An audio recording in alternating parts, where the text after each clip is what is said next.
Voilà, comme ça. Parfait. Voilà. Donc, bienvenue à tous, bienvenue à cette visioconférence sur le thème de pourquoi proposer un challenge pour le hackathon Digital Cross Outdoor, donc DXO. Je m'appelle Mégane Siméon, je suis coordinatrice chez Open Geneva avec Julia qui m'accompagne ici. Et nous, notre mission, c'est de promouvoir l'innovation ouverte dans le Grand Genève, notamment à travers l'organisation de hackathons et du festival qui aura lieu en mars. Je suis aussi accompagnée par les autres co-organisateurs, notamment Guillaume de OSV, donc Outdoor Sports Valley, qui est un cluster français actif sur la filière du sport outdoor et qui regroupe 460 acteurs et actrices de la filière. On a aussi Lionel du pôle métropolitain du Genevois français, qui est une entité publique moteur de l'activité économique du Grand Genève. Et finalement, l'équipe d'Archpark, qui est le parc d'activité économique où aura lieu notamment le hackathon. Et ce parc regroupe environ 200 entreprises situées dans le village d'Archamps. Donc voilà. On va tout de suite commencer par vous présenter un peu le concept du DXO. Ensuite, on parlera de ce qu'est plus précisément un hackathon pour ceux d'entre vous qui ne connaissent pas le concept. On parlera de comment proposer un bon challenge justement pour ce hackathon et finalement quelques points plus pratiques. Donc, je vais laisser la parole à Guillaume pour vous présenter un peu le contexte du Digital Cross Outdoor. Bonjour à tous, merci Mégane pour la présentation. Donc Guillaume, je représente Outdoor Sports Valley. Donc nous, on est basé sur Annecy avec autour de 450-500 adhérents qui sont répartis un peu partout sur toute la France, avec une grosse concentration sur la région Auvergne-Rhône-Alpes, avec une mission de développement, de développement économique des entreprises, des acteurs du secteur des sports outdoor. Un mot bref sur le Digital Cross Outdoor. Donc c'est la 6e édition du Digital Cross Outdoor qui se tiendra en 2022. C'est un temps qui revient chaque année pour vraiment remettre au centre de la table le sujet de l'impact du digital sur l'activité des entreprises et des acteurs de l'outdoor, qui permet à la fois de venir s'inspirer avec des talks, des formations, des conférences pour venir prendre un peu de l'intelligence, on va dire, et vivre un moment de co-création. C'est depuis maintenant 3 ans qu'il y a un hackathon donc, sur lequel Mégane et Julia reviendront plus en détail, qui vient permettre de ensemble réfléchir, penser à ce futur durable du sport outdoor et le créer ensemble. On est passé d'un mode assez passif de je viens m'inspirer à un mode on peut participer et construire avec les acteurs ce futur durable de l'outdoor.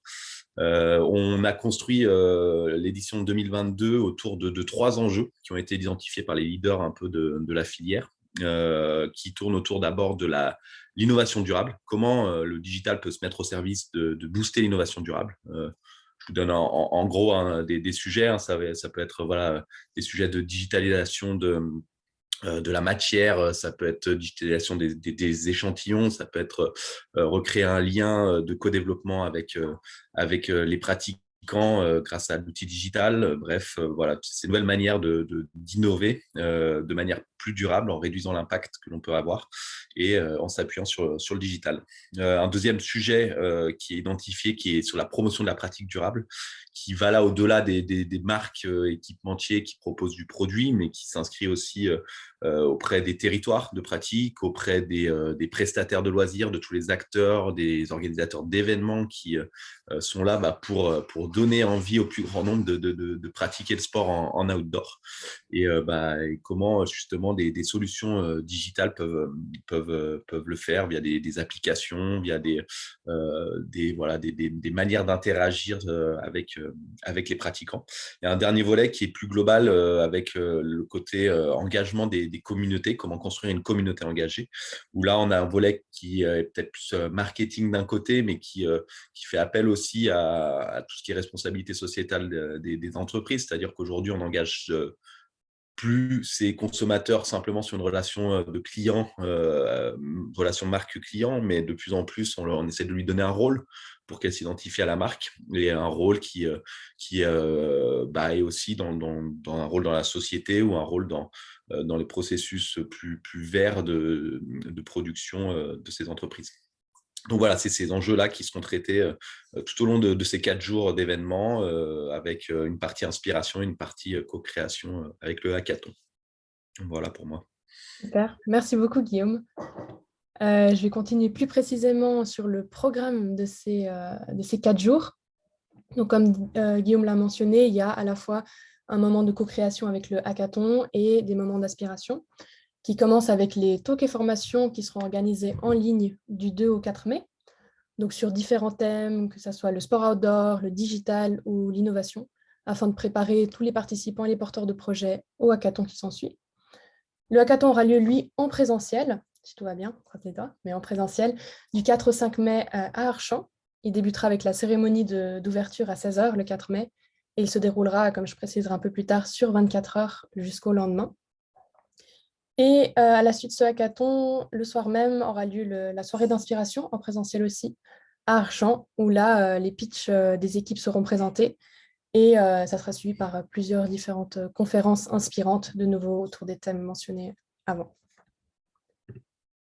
Donc finalement, qu'est-ce qu'un hackathon? Pour ceux qui ne connaissent pas, avec Open Geneva, on a fait une petite vidéo d'1 minute pour vous présenter le concept. Je vais la jouer, j'espère que ça va fonctionner. What is a hackathon? A hackathon connects people with different skills and backgrounds to develop practical solutions to concrete problems, be it in person, online, or both.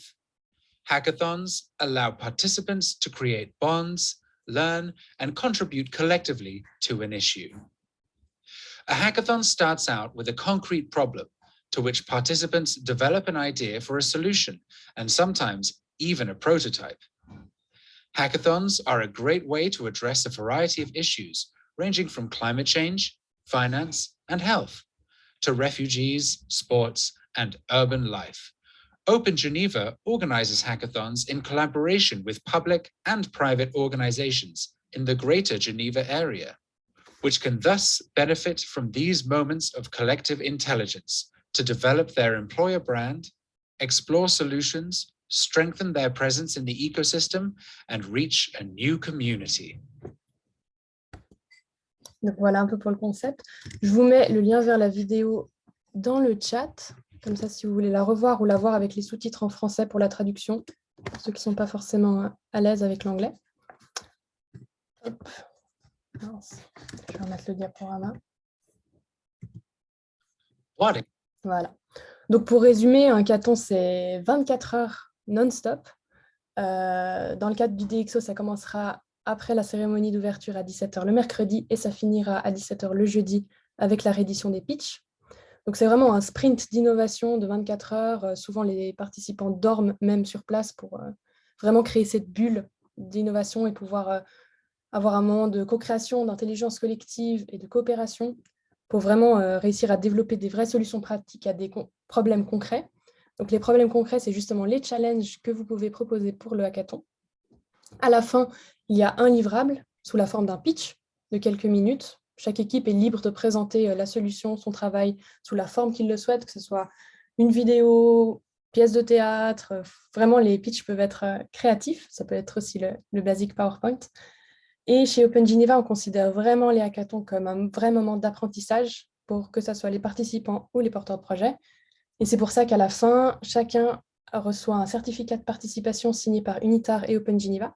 Donc UNITAR qui est l'agence de l'ONU pour le développement et la recherche. Et l'apprentissage, pardon. Et donc voilà, ce certificat qui est délivré à la fin. Je vous ai mis quelques photos pour un peu vous rendre l'ambiance de ce qu'est un hackathon. Un hackathon, c'est notamment entraîner ses soft skills, notamment la présentation grâce au pitch, comme vous pouvez voir sur la première image. C'est aussi développer ses compétences de travail d'équipe. On se retrouve finalement avec des gens qu'on ne connaissait pas avant le hackathon. On travaille ensemble vraiment sur des solutions pratiques. Ça permet de rencontrer des nouveaux talents, rencontrer des gens d'horizons vraiment divers et variés. Et un des symboles, entre guillemets, des hackathons, c'est souvent représenté par la pizza, parce qu'il y a toujours un peu un moment pizza où toutes les équipes se rassemblent pour le repas. Et c'est vraiment un moment convivial où aussi les équipes peuvent échanger entre elles sur leurs projets et prendre de la hauteur sur leurs solutions. Donc voilà, et plus précisément, les challenges du hackathon. Donc pour le DxO, on aura un maximum de 19 challenges sélectionnés avec des porteurs de projets qu'on veut au profil varié et différent Donc, que ce soit des entreprises leaders de la filière comme Salomon, Decathlon ou la Fédération française de ski, qui ont déjà confirmé leur participation, que ce soit des startups, des universités, des étudiants même, ou des projets en création. Vraiment, chacun peut présenter son projet à n'importe quel moment du cycle de vie de son projet. On recommande et on va avoir un maximum de 8 participants par équipe, participants-participantes, avec des profils qu'on veut vraiment variés, donc que ce soit des gens qui viennent du digital, des gens qui viennent du sport, des gens qui viennent du graphisme. On essaye de faire des équipes la plus variées possible pour avoir un maximum finalement d'intelligence collective. Et à la fin du hackathon, il y aura 3 projets qui seront élus, les projets coup de cœur, histoire d'amener un peu cet esprit de compétition et de vraiment dynamiser l'expérience. Maintenant, je vais laisser la parole à Julia qui va vous expliquer un peu comment concevoir un bon challenge. Merci beaucoup, Mégane. Peut-être que s'il y a des questions avant de rentrer plus dans le vif du sujet des challenges, s'il y a des questions sur le hackathon, n'hésitez pas à réagir. Et voilà, je vois qu'il y a une question. Voilà, parfait. Heureusement que tu as demandé. Oui, Xavier? Et c'est Xavier, bonjour, Microled. Dans le slide précédent, il est dit que c'est supporté par des grands noms, Salomon, Decathlon, Mavic, etc. Ça veut dire que les équipes sont formées avec des gens qui viennent de ces boîtes. Je ne suis pas bien sûr d'avoir compris ce que ça voulait dire, en fait. Alors, il y a les 2 cas de figure. Il y a ces entreprises qui vont en effet porter un challenge. Donc, elles proposent une problématique à résoudre le temps du hackathon. Et donc, elles vont investir des ressources qui vont se mobiliser soit dans leur propre challenge, soit dans les autres challenges qui seront proposés. Donc, en fonction des thématiques, de leur intérêt et de leur capacité à s'engager sur l'événement. Donc, en fonction des thématiques qui seront portées, vous aurez peut-être des personnes de chez Decathlon qui viendront travailler sur votre projet. Mais on ne peut pas le garantir. On sait juste qu'on a… D'accord, non, mais ok, voilà. C'est ça que ça veut dire. Ok. Ouais. Okay. Et alors, du coup, la question subsidiaire, c'est les challenges sont proposés par ces grandes boîtes ou qui c'est qui les propose au final, les challenges? Ça, c'est pas très clair en plus. Justement, Alors, on a tous les… Vas-y, je sais pas. Non, je t'en prie, vas-y. On a tous les types de projets, c'est-à-dire qu'on essaye d'avoir un équilibre entre des grosses entreprises, comme celle qui sont citées, mais aussi justement des startups, des étudiants, des projets en création, pour avoir vraiment la balance et avoir un écosystème le plus riche possible. Ok, merci. S'il y a quelqu'un d'autre qui a une autre question, profitez de ce petit moment de pause entre 2 présentations. Donc, très bien. De toute façon, à la fin, on a un moment Q&A où on pourra tous échanger sur ce qu'on vient de voir. Alors, Julia, je te laisse la parole. Ok, merci. Du coup, en effet, le point de départ du hackathon, c'est la définition des challenges. Il faut bien se rappeler que le hackathon, ce n'est pas seulement un moment de brainstorming où on arrive avec un projet qui est tout bien ficelé et finalement, on l'utilise simplement pour gagner en visibilité. Ce n'est pas le lieu du hackathon. Le lieu du hackathon, c'est un moment où on va chercher à se faire challenger, à se faire soutenir par un écosystème qui est très large et auquel on n'a pas accès en temps normal pour avancer sur un point très précis de notre projet, de notre idée. Et donc, on n'attend pas forcément une présentation d'un projet, mais plutôt de challenge. Donc, qu'est-ce que selon nous, et notre expérience des hackathons qu'on a pu organiser, un bon challenge, c'est quand on a un problème concret qui appelle une solution pratique et pour laquelle une vision large est attendue pour l'adresser. Si vous avez une solution pratique, mais il y a une seule façon de l'adresser, alors dans ce cas-là, le projet sera la meilleure façon le mode projet sera la meilleure façon d'avancer pour vous. L'idée du hackathon, c'est vraiment de s'ouvrir à un environnement nouveau et challengeant, et du coup d'ouvrir un panel de solutions, d'opportunités qui est nouveau et qui peut évidemment nourrir votre projet. Donc vraiment, l'idée, c'est vous avez une thématique, vous avez un projet, vous avez différents axes de développement et l'idée, c'est d'en choisir un, de l'adresser en essayant de trouver la meilleure façon de l'orienter pour que les participants vous aident à développer, en tout cas explorer un panel de solutions pour à la fin en choisir une potentiellement et aller le plus loin possible dans son développement, dans son prototypage. Donc, c'est vraiment ça, c'est vraiment, on travaille en entonnoir, on choisit une thématique, et voilà, c'est ce que je vous adresse après.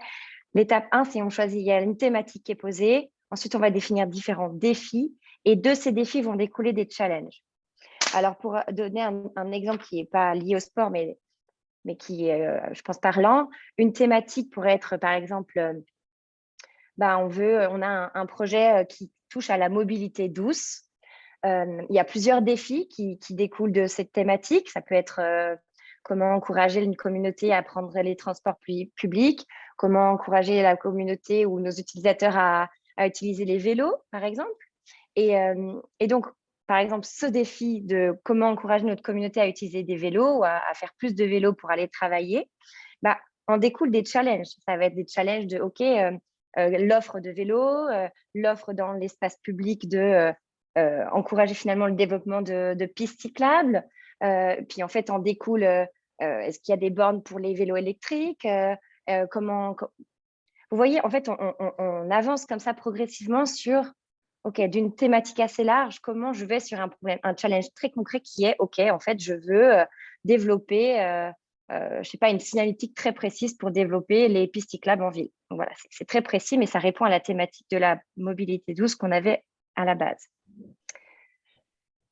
Donc voilà comment on conçoit un bon challenge dans l'absolu. Et puis ensuite, on a essayé de développer une checklist pour vous orienter un peu dans la réflexion idéale de ce qu'est un challenge d'innovation. Alors, d'abord, on parle en effet, est-ce qu'on a un problème concret qui appelle une solution pratique? Alors, si c'est que des solutions qui sont absolument de l'ordre, par exemple, philosophique ou théorique, le hackathon n'est pas le lieu pour développer ce type de questionnement, de réflexion.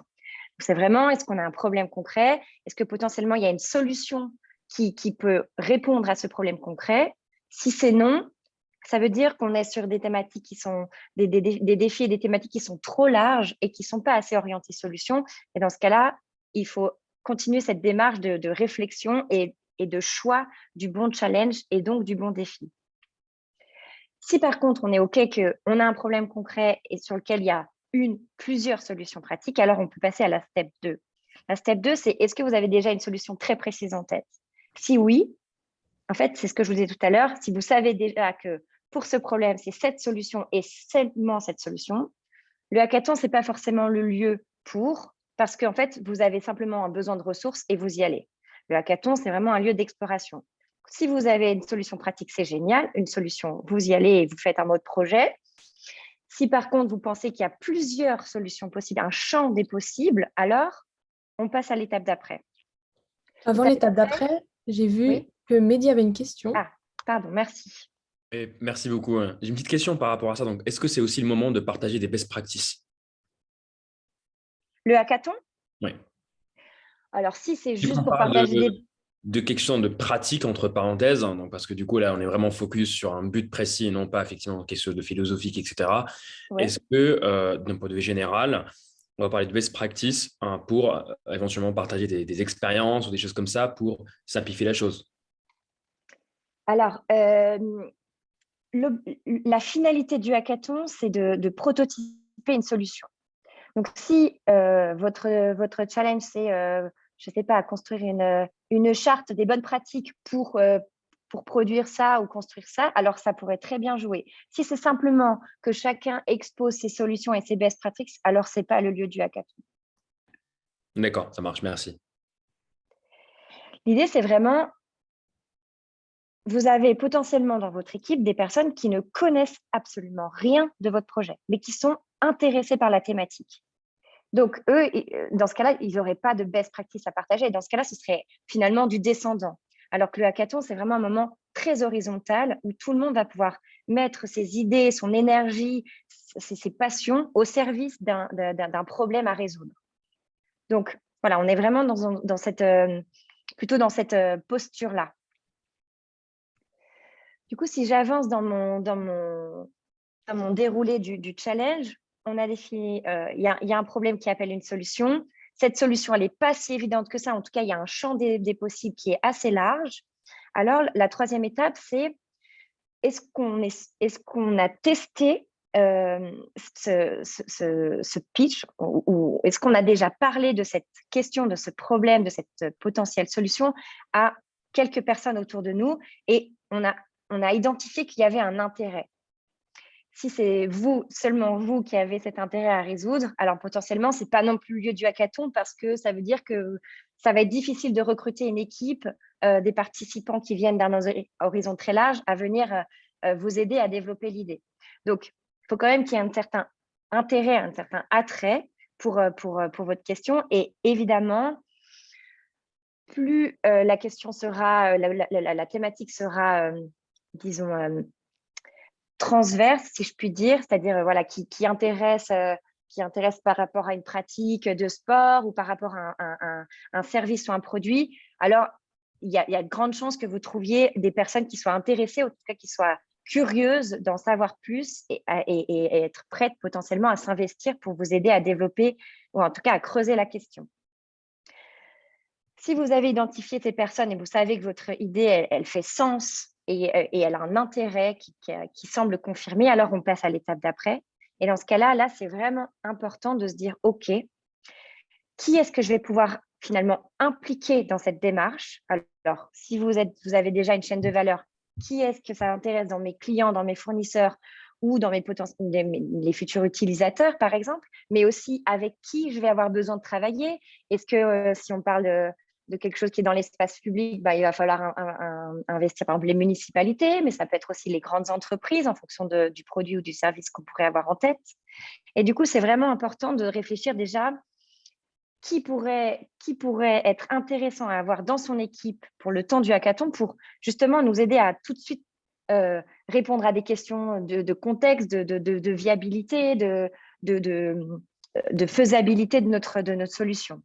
Donc, ça ne veut pas dire qu'on arrivera à les avoir, mais en tout cas d'avoir réfléchi sur, OK, pour avancer sur ce projet, sur cette thématique, sur cette solution, à un moment donné, je vais avoir besoin de telle ou telle personne, telle ou telle organisation. Et en fait, c'est un travail qui est super intéressant à faire parce qu'il en découle aussi sur les compétences que vous allez avoir besoin pour votre challenge. Si finalement vous vous rendez compte qu'il y a, a priori pour votre solution, il vous faut absolument un développeur, bon, c'est assez évident. Mais en fait, de faire ce travail de quelles sont les organisations que je vais pouvoir impliquer ou les personnes, ça va vous forcer à réfléchir sur, OK, en fait, peut-être que ce serait intéressant d'avoir aussi quelqu'un plutôt dans le graphisme ou quelqu'un qui est plutôt community management ou quelqu'un qui est simplement futur utilisateur ou quelqu'un qui n'aime pas du tout le sport et que j'aimerais potentiellement convaincre. Et en fait, ça vous permet de construire un peu un panel des profils et des compétences qui seraient intéressants d'avoir pour votre challenge. Et puis, une fois que vous avez fait ce travail, l'étape d'après, c'est un peu la dernière chose avant d'aller au hackathon, c'est vraiment de préparer cet environnement de travail qui est hyper important et qui, en fait, implique la question de la posture que vous pourrez avoir en tant que porteur de challenge dans un hackathon. C'est hyper important de penser, OK, comment je vais dans ce challenge, comment je présente mon challenge, comment je vais dans ce hackathon et qu'est-ce que j'en attends. Et d'une certaine manière, c'est comment je crée ce meilleur environnement pour favoriser la créativité, la bonne ambiance et faire que les participants qui ne me connaissent pas, qui connaissent rien au projet, mais qui pendant 24 heures vont vraiment le faire sien, le faire leur, désolée, quels sont les ingrédients que je vais pouvoir leur mettre à disposition pour se sentir à l'aise, à proposer, à innover et à vous aider à vraiment faire avancer votre challenge. Donc, c'est hyper important de se dire, OK, je ne dois pas être, arriver, leur dire, maintenant, toi, tu fais ci, toi, tu fais ça, et à la fin, moi, je regarde ce qui se passe. C'est vraiment une question de s'impliquer dans un challenge et dans un hackathon, c'est assez prenant, mais ça fait vraiment partie de l'expérience. C'est OK, qu'est-ce que je suis prêt à donner? Qu'est-ce que je suis prêt à ouvrir? Qu'est-ce que je peux ne pas forcément partager ou que ce n'est pas forcément le lieu pour? Mais c'est vraiment réfléchir à, OK, dans quelle posture j'arrive, avec quel élément, comment je prépare au mieux mon équipe pour maximiser l'expérience. Et une fois qu'on a fait on a réfléchi à toutes ces étapes. Normalement, on est dans les meilleures conditions pour arriver à un challenge. Et au-delà de ces étapes, c'est vraiment, du coup, vous posez la question de si vous avez un projet, un challenge, une idée, est-ce que vous êtes prêt à être dans cette démarche, dans cette posture pour faire que ce soit vraiment un moment très bénéfique pour vous au sortir de ces 24 heures. Du coup, j'essaie de mettre les bonnes pratiques qu'il faudrait retenir quand on parle de challenge. C'est vraiment, pour moi, c'est hyper important de soigner cet environnement, de comment on va proposer à nos participants, à notre équipe, de sortir de la routine, de se mettre dans une bulle et être du coup dans la meilleure posture pour créer, innover, ne pas avoir peur de proposer, de se planter. Et aussi, du coup, évidemment, d'enlever toute cette pression du management parce que, évidemment, c'est vous qui allez arriver avec le contexte, c'est votre challenge, c'est votre bébé.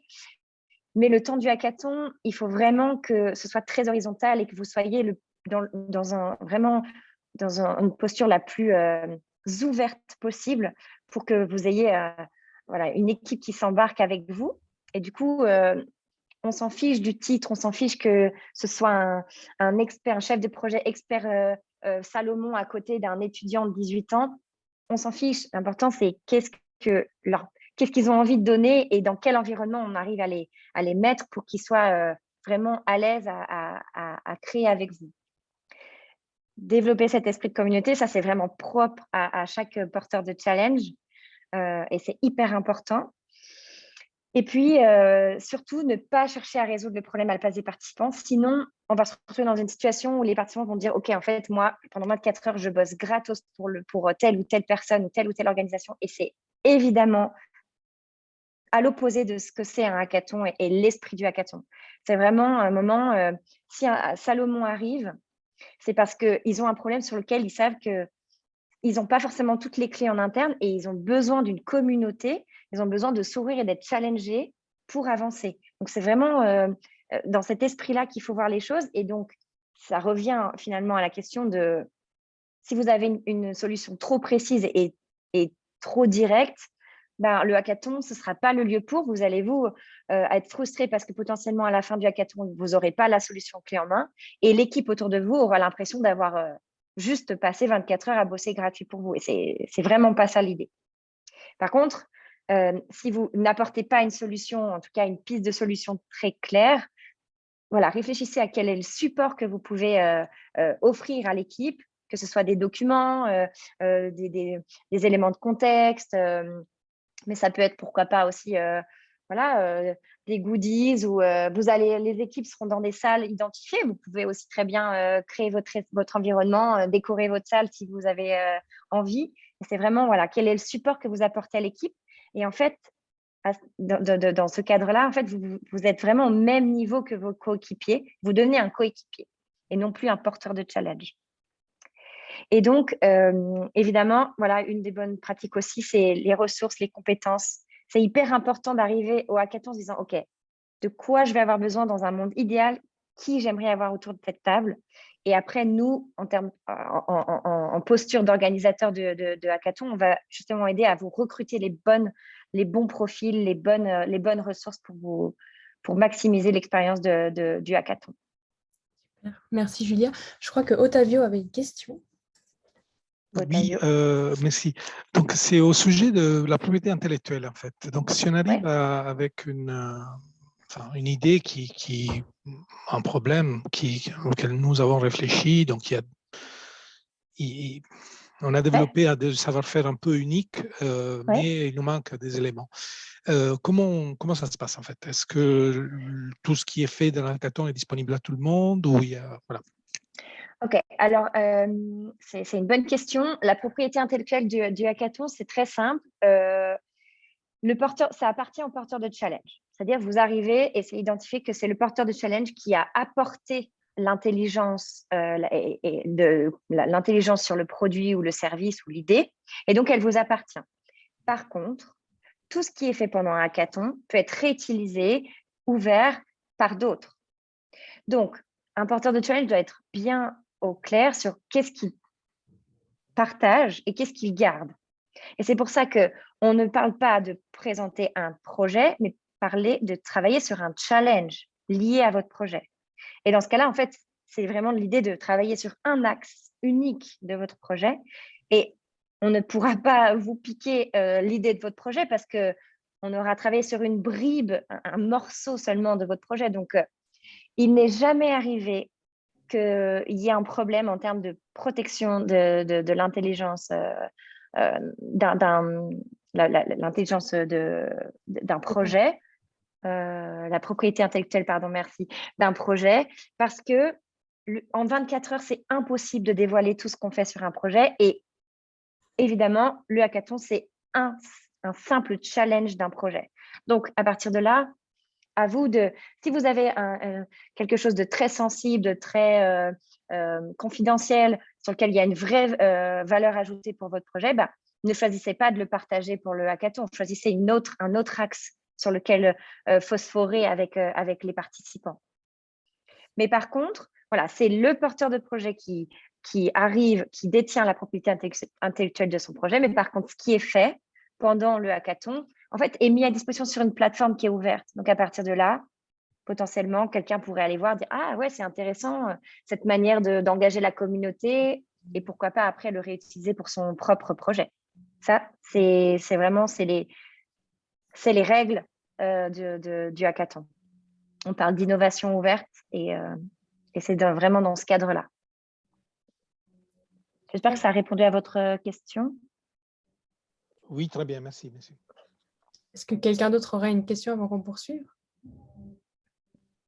Non, très bien.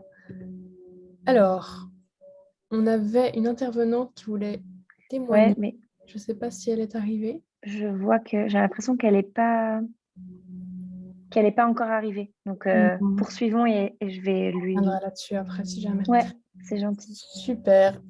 Alors, maintenant, je vais vous parler un peu des côtés plus concrets de comment est-ce qu'on propose un challenge pour le DxO.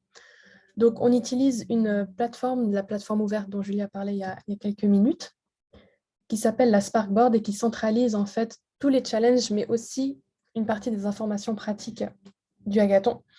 Donc, quand vous cliquez sur le lien que je vais partager ensuite dans le chat, bien sûr, vous arrivez sur la page que tout le monde voit, même sans être inscrit au hackathon ou sans participer. Et justement, c'est à cet endroit-là qu'on voit tous les challenges et qu'à la fin du hackathon, les pitchs des challenges seront postés. C'est pour ça que Julia disait que la plateforme est ouverte. Donc, pour l'instant, il y a un challenge et quelques informations pratiques sur lesquelles je vais revenir plus tard. Donc, quand vous arrivez ici, il suffit de vous inscrire facilement, un formulaire d'inscription assez classique. Moi, je vais me connecter, j'ai déjà un compte. Quelques informations sur vous-même à renseigner, nom, prénom. Quelque chose assez classique. Et voilà, une fois que vous êtes inscrit, vous arrivez dans la plateforme où vous avez le premier carré qui est ici, vous pouvez cliquer dessus, qui est comment proposer votre challenge au DxO. Donc ça, c'est vraiment une vidéo qu'on a construite étape par étape de comment utiliser cette plateforme, donc la Sparkboard, pour proposer votre challenge. Je vais vous montrer un peu de manière générale comment on fait, mais si jamais vous avez d'autres questions ou il y a quelque chose que vous ne comprenez pas, vous pouvez aussi regarder cette vidéo. Donc le lien est juste ici sur tutoriel vidéo, comment inscrire votre challenge sur la Sparkboard. On vous a aussi mis une FAQ avec une partie des questions qui sont répondues. Cette FAQ, elle sera modifiée au fil du temps en fonction de l'avancement du projet, afin qu'elle soit à jour en tout temps. Et on avait aussi la visioconférence, donc c'est celle-ci. Donc, comment est-ce qu'on propose un challenge sur cet outil? Il suffit de cliquer sur le petit bouton « Nouveau » ici. Et on a un formulaire qui apparaît.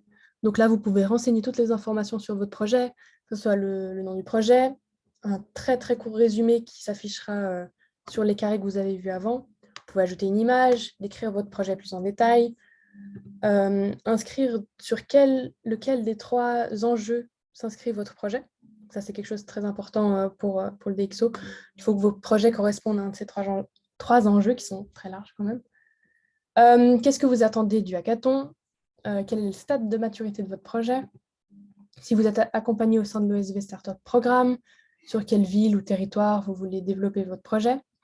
Et ici, vous avez la possibilité de poster la vidéo de votre pitch pour présenter vraiment plus en détail votre projet. C'est utile autant au comité de sélection des challenges pour un peu mieux comprendre votre motivation, mieux comprendre quel est votre projet, mais aussi ensuite, pour les participants, histoire de les motiver à rejoindre votre challenge. Vous avez aussi la possibilité d'ajouter ici un lien vers plus d'informations, site internet, brochure, n'importe quoi qui peut être utile au comité de sélection et aux participants. Ah, j'ai oublié de mentionner qu'ici, vous pouvez que ajouter des liens vers des vidéos ou des ressources qui sont publiées sur Internet. Si vous avez une vidéo en format MP4 que vous ne voulez pas qu'elle soit publiée sur Internet, vous pouvez l'envoyer à cette adresse email, hello@opengeneva.org. Ça, c'est le plus simple. Ensuite, les participants pourront rejoindre votre challenge ici en cliquant sur « Rejoindre ». Et vous pouvez aussi ajouter les autres membres de votre équipe si vous êtes plusieurs directement ici. Et on a cette fonctionnalité ici, à la recherche de, sur laquelle Julia a déjà pas mal parlé avant. C'est que pour nous, c'est important de savoir quels sont les profils de participants qui vous intéressent le plus pour le hackathon. Donc ici, vous pouvez tout à fait noter si vous avez besoin d'une ou d'un graphiste, d'une développeuse ou d'un développeur, n'importe quoi. Vous cliquez, vous renseignez juste ici le champ et vous cliquez sur « Ajouter ». Pour nous, c'est utile de savoir à peu près quels sont les participants que vous recherchez. Et aussi, lorsque les participants voudront s'inscrire à un challenge, ils peuvent, dans ce cas, être un peu plus renseignés. Ensuite, vous cliquez sur « Enregistrer » tout simplement. Et voilà. Normalement, il y aurait des trucs écrits. Et ensuite, votre challenge apparaîtra ici, à la suite des autres. Et il sera donc visible par tous. Donc voilà, je ne sais pas si quelqu'un a une question sur la fonctionnalité de la Sparkboard, sur comment ça fonctionne. Non. N'hésitez pas à la fin s'il y a une question, on vous revient. Vous pouvez voir tous les projets ici et tous les participants en cliquant sur cet onglet. Je vais revenir à ma présentation s'il n'y a pas de questions. Il y a Charlotte qui est là, du coup, super. Alors peut-être pour lui donner... Ouais. Peut-être qu'on peut enlever le partage pour qu'on puisse la voir. Et voilà, bonjour Charlotte. Bonjour, vous m'entendez correctement? Oui. Ouais. Alors, juste pour un peu de contexte, Charlotte Madère nous rejoint pour... elle était porteuse de projet de challenge l'année dernière au DXO de 2021 en ligne. Et du coup, elle participe aujourd'hui pour témoigner de son expérience en tant que porteuse de challenge et plus largement du hackathon. Charlotte, merci à toi de t'être libérée. Pour l'invitation. Et ben, the floor is yours. Ok. Je ne vais pas prendre longtemps. Je vous laisserai me poser des questions si vous en avez. Moi, je venais apporter mon soutien parce que c'était une expérience vraiment géniale pour nous, pour notre équipe. Donc, on a proposé un projet qui s'appelle EcoRider Impact sur du calcul d'impact des moniteurs de ski qui vise à faciliter en fait la mesure d'impact avec 2 porteurs de projet, Stéphane Lagarde et moi-même. Et nous, ce qu'on cherchait avant tout, c'était voir comment le sujet était perçu par nos pairs et par des gens, au contraire, qui sont en dehors de ce domaine-là, d'une part. Et d'autre part, mobiliser une équipe et trouver des compétences qu'on n'avait pas dans notre petit duo. Et puis, toutes les cases ont été cochées. Donc, on a largement rempli nos objectifs puisqu'on a mobilisé une équipe et ça a vraiment lancé, en fait, l'événement a vraiment lancé la dynamique puisqu'on a travaillé de façon intense pendant l'événement et ça a vraiment mobilisé et on a gardé la dynamique pendant plusieurs mois. Encore aujourd'hui, le projet est en cours. Et on a 3 personnes qui étaient dans notre équipe qui ont continué à suivre de près avec des compétences qui sont encore mobilisées aujourd'hui. Et notre projet a bien avancé puisqu'on a aussi depuis trouvé d'autres partenaires. Enfin voilà, on était nous déjà avancés. Ça faisait quelques mois qu'on travaillait sur ce projet avec déjà des partenariats qui commençaient à se dessiner. Mais l'événement a permis de renforcer notre équipe, d'apporter des compétences nouvelles. Ça a donné aussi l'énergie pour continuer encore plus fort. Et puis, bien sûr, toujours une source d'apprentissage intéressante sur ce qu'on nous propose pendant l'événement, mais nous, c'est vraiment la mobilisation qui a fonctionné le mieux.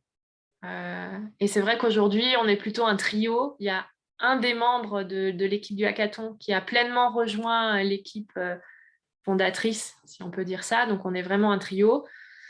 Moi, ça m'a permis aussi de vous appeler aujourd'hui depuis chez moi pendant que le petit bébé dort parce que je suis en congé maternité. Et c'est aussi grâce à ça, grâce au fait qu'on a trouvé quelqu'un pour prendre la suite pour moi et pour être mobilisé et se permettre aussi d'autres occupations plus personnelles. Voilà. En tout cas, on est beaucoup plus serein aujourd'hui sur le projet grâce à ça. Et donc, moi, je vous invite à profiter pleinement de l'expérience dans les partenariats qu'elle offre, puisque c'est aussi par l'intermédiaire des équipes d'Open Geneva qu'on a aujourd'hui un partenariat avec une autre université. Enfin, voilà, on travaille avec l'école de management de Grenoble sur les parties plus académiques de notre projet. Donc voilà, c'est que du bon. Et puis, l'excitation du moment, puisque nous, on a aussi reçu un prix à la fin de l'événement. Donc, voilà, je vous encourage grandement à déposer un projet. J'ai quand même parlé longtemps, Julia, excuse-moi. Non, merci. C'est super. Peut-être qu'il y a des réactions, des questions. Profitez-en avant qu'elle retourne pouponner. Personne, je crois. Un petit mot peut-être en plus sur l'organisation, parce que moi, ce qui m'effrayait sur cet événement à distance, c'est justement cette mobilisation. Est-ce qu'elle ne va pas retomber parce qu'on est à distance ? Et nous, ça n'a pas du tout été le cas. Et donc, aujourd'hui, moi, je suis à Annecy. Mon binôme initial, hein, Stéphane Lagarde, il est à Chamonix. Et notre troisième membre fort de l'équipe Noyau, il est à Valence. Et les autres membres, on a un Lyonnais, une Annécienne aussi, et puis un Parisien, et ils sont encore sur le projet. Et nous, on travaille beaucoup avec le digital, ça fait aussi partie du cœur du projet. Et on a quand même réussi à garder l'énergie. Et moi et Nicolas, qui est à Valence et qui a pris ma place en chef de projet pendant mon congé maternité, on ne s'est jamais vu en vrai encore avec toutes ces préoccupations sanitaires depuis un an maintenant. Depuis l'événement. Donc, on ne s'est jamais physiquement rencontrés. Donc, un jour, quand même, je le verrai et je saurai quelle taille il fait. C'est la seule chose qu'on peut, d'après moi, pas savoir à distance. Mais sinon, voilà. Donc, nous, ça a très, très bien fonctionné à distance avec les outils mis à disposition par le DxO. On a continué à utiliser Slack. Voilà. Donc, merci pour ça. Merci pour ce retour d'expérience. Et du coup, cette année, là, le hackathon sera en présentiel, donc il y aura encore une énergie différente.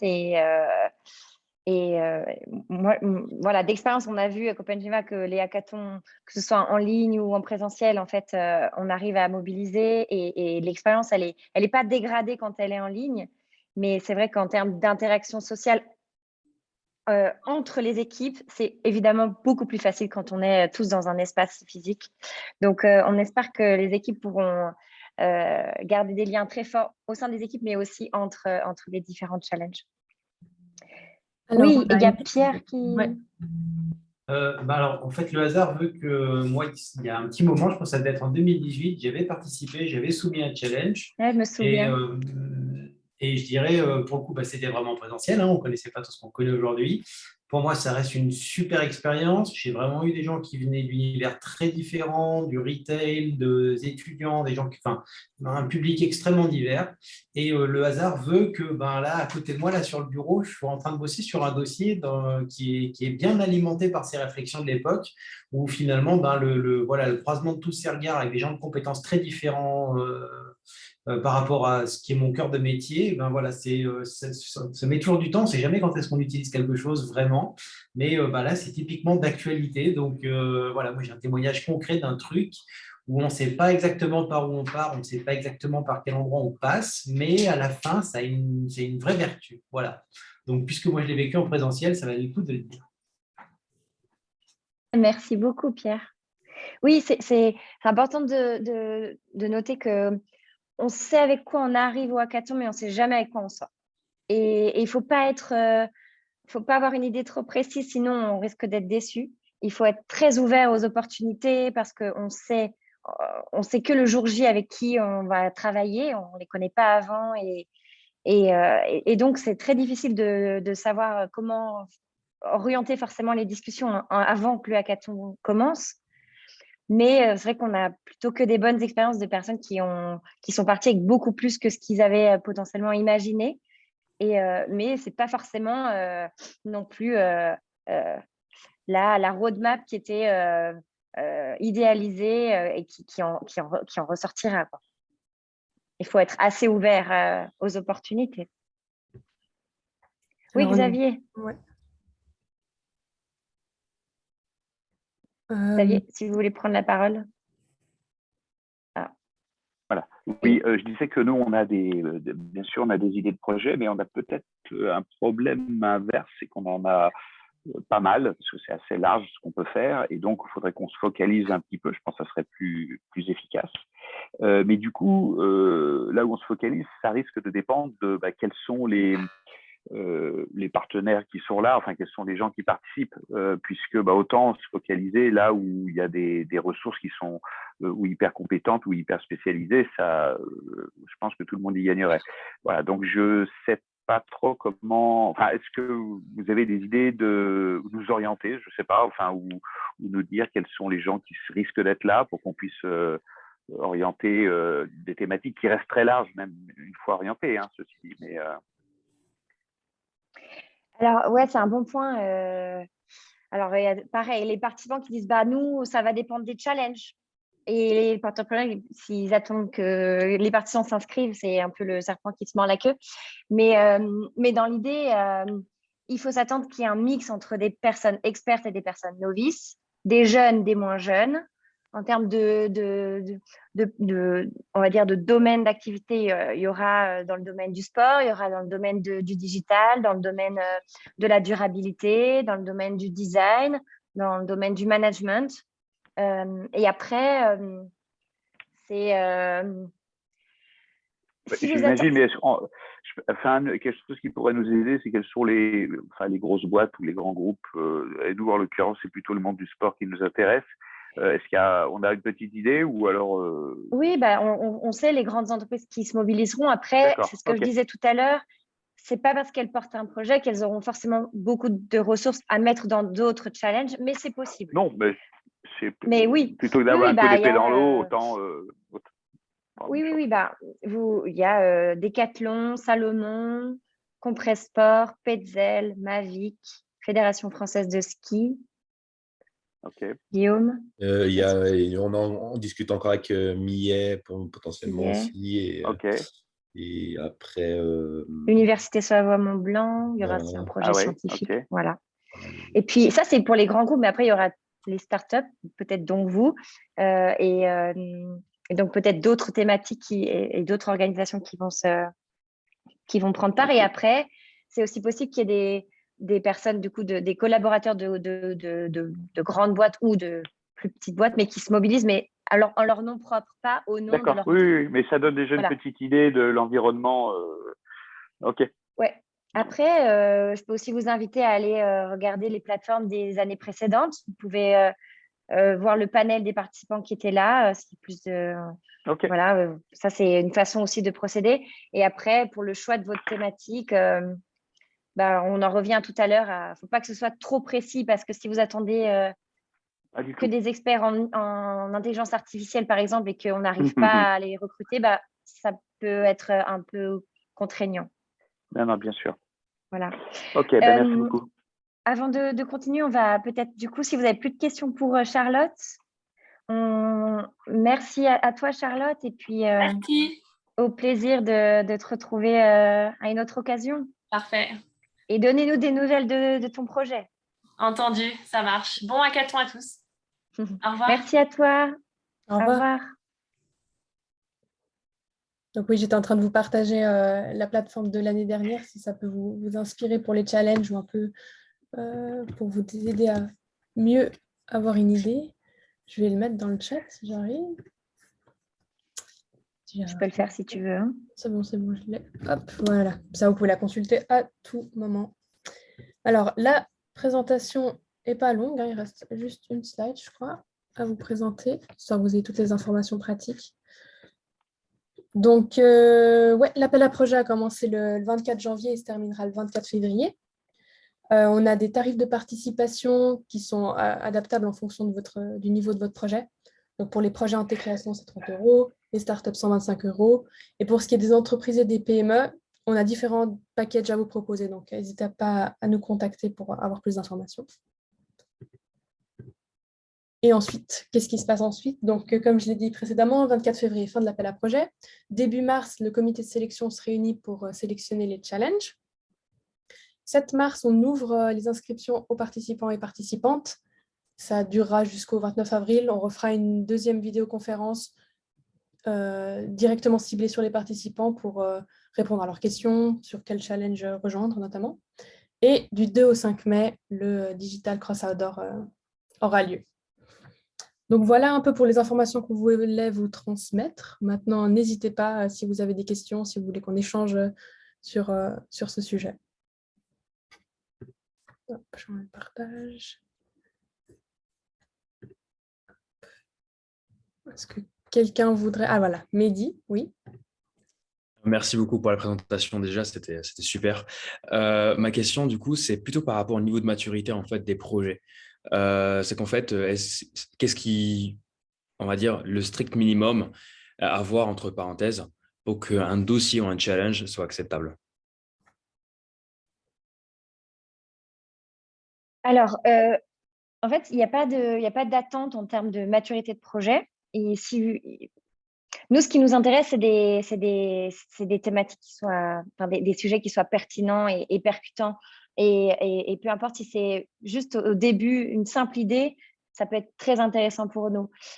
Donc, vous avez vu, en fait, il vous suffit de répondre aux différentes questions que Megan vous a présentées sur la plateforme, qui sont très simples. En fait, c'est un pitch de votre projet, savoir sur quel enjeu il cible, et c'est à peu près tout, en fait. Et nous, on souhaite qu'il y ait des entrepreneurs qui décident qui ont une super idée, mais qui finalement, ils sont au tout début, ils ne savent pas si ça vaut le coup de se lancer ou pas. Bah, le hackathon peut être un très bon tremplin pour potentiellement se dire, OK, non, ça ne va pas jouer, le marché n'est pas prêt, ou si, en fait, il y a un vrai engouement et ça peut être intéressant. Et du coup, nous, c'est plus la thématique, c'est vraiment le sujet de votre projet qui va nous intéresser, plus que le niveau de maturité de celui-ci. En fait, il faut bien s'attendre à que, à la sortie du hackathon, on n'attend pas des startups viables, rentables, Airbnb. C'est pas ça l'objectif. L'objectif, c'est de vous donner un moment de co-création qui vous permette d'avancer très vite sur votre projet, sur votre idée, pour la voir se développer peut-être dans notre écosystème. C'est vraiment ça l'objectif. Et il n'y a pas de pression à avoir une startup viable à la fin. Bien Donc, sûr. À partir de là, on souhaite des projets qui soient intéressants plutôt que viables. Super, merci. Et du coup, peut-être, c'est une question liée à Guillaume, qui est de OVS, Outsport. OSV. C'est ça? OSV, pardon. Alors, OVS, on va sortir, c'est pas nous. Mais oui. Pardon. Donc, du coup, est-ce qu'il y a, par conséquent, en fait, un lien qui peut se créer vis-à-vis de ça? Parce qu'en fait, je sais qu'il y a des portes ouvertes qui vont être bientôt à Annecy, par rapport aussi à cet hackathon. Est-ce qu'il y a des efforts communs qui peuvent être mis en place pour optimiser, on va dire, les discussions et les approches?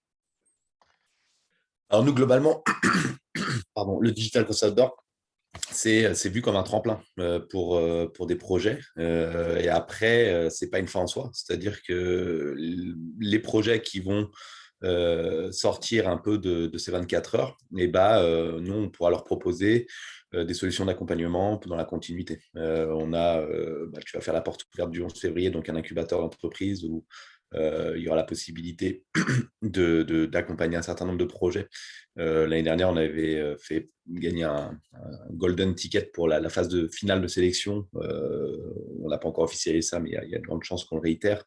Et en plus, avec le partenariat qu'on a avec le Genevois français pour des jeunes entreprises qui s'implanteraient ou qui sont déjà implantées sur le territoire du Genevois français, on aura aussi des accompagnements spécifiques dans la continuité de l'événement.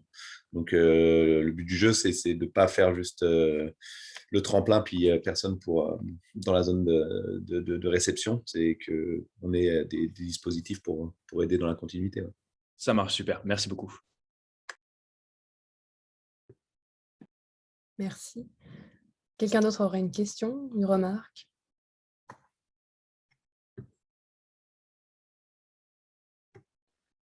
Peut-être qu'on va conclure comme c'est l'heure.